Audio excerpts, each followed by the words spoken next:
while it is good to understand from a historical perspective or the examples that you shared, now I would like to basically add a connection of spirituality here.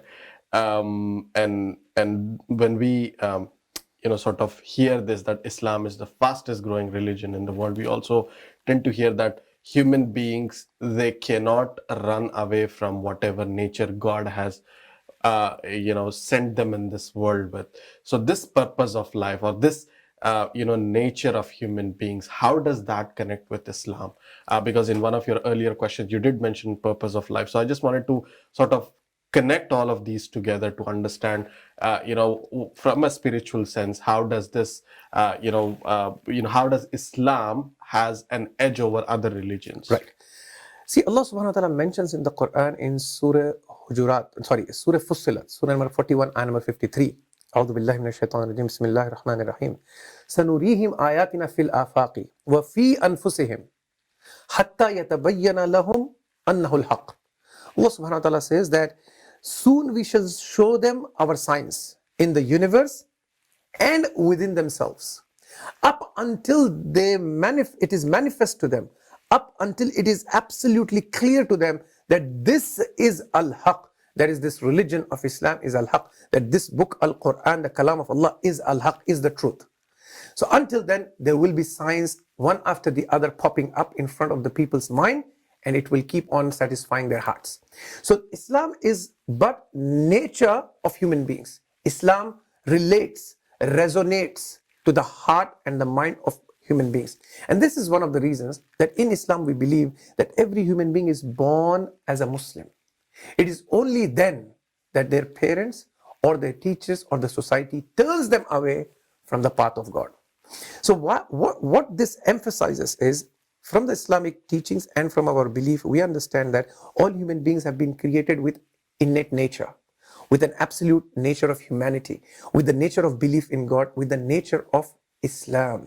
So what Islamic teachings and rulings are is nothing but the manifestation of human nature. Now, how do we respond to this, or how do we connect this? The other point that I want to raise here is the purpose of life.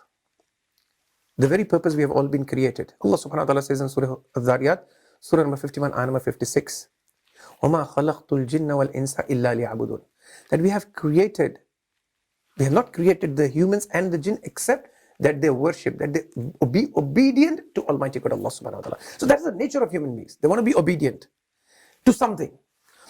Now, how does that relate to our time and society? How does that relate to what you call the innate nature, Islam, the purpose of life, and the human society today? The spiritual personality is the ruh, is the soul within the human body. Human body, the physical body has its needs, and the soul has its needs. The physical body requires food to eat and survive. The soul requires spirituality to feed it. And that search, that urge, that need keeps human beings moving forward in search of that truth. And when that infuses with their innate nature, it resonates. So when I have a problem and a challenge in my life, when there is no human solution to that, religion comes into the picture. For example, I have a family member who passed away. I have a bad accident to another family member in my life.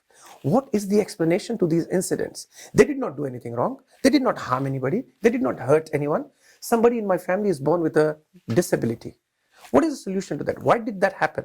My parents or somebody old who did all good they could in their life, they did pay the taxes, they looked after the children, but today they are thrown into the aged care. And right now you can see here in Australia, because of the COVID-19 mismanagement, the most people who have died or succumbed to death because of COVID are the people in the aged care. Why? Because the authorities did not look after them well. And why are they even there in the first place? Because these families and their children did not look after them very well. So all of this creates a massive, unexpected mess in the society. What's the solution to all of that? Going back to that, spirituality, the answers to my problems. Quran says, you have all been created to be tested in this life. So whether a person is born with disability in my family or whether a relative of mine have an accident, there is a aspect of test for them and for me. How did I respond to that? How did I help or not help my family relative? And did I fulfill my responsibility? In COVID-19, people were isolated. They were not well. They were having COVID. They were COVID positive. They could not cook food. What is the responsibility of the neighbor? The Prophet ﷺ said, if your neighbor is sleeping hungry with you filling your stomach, then you are not one of us. This is where the time is to implement that. When I see this, the spirituality of Islam, the brotherhood of Islam, the humanity in Islam, the people's soul which is searching for truth, whether it is moving from Buddhism to Judaism, from Judaism to Hinduism, from Sikhism to Christianity, wherever they keep moving, the spirituality of Islam is what resonates with the human soul. And that is why you see people coming to Islam more than people from Islam moving out. You will always have a few, a bunch moving here and there. There's always this migration that is happening in and out. However, the number, if you look at it, there's always a large number moving in than compared to a very small number moving out.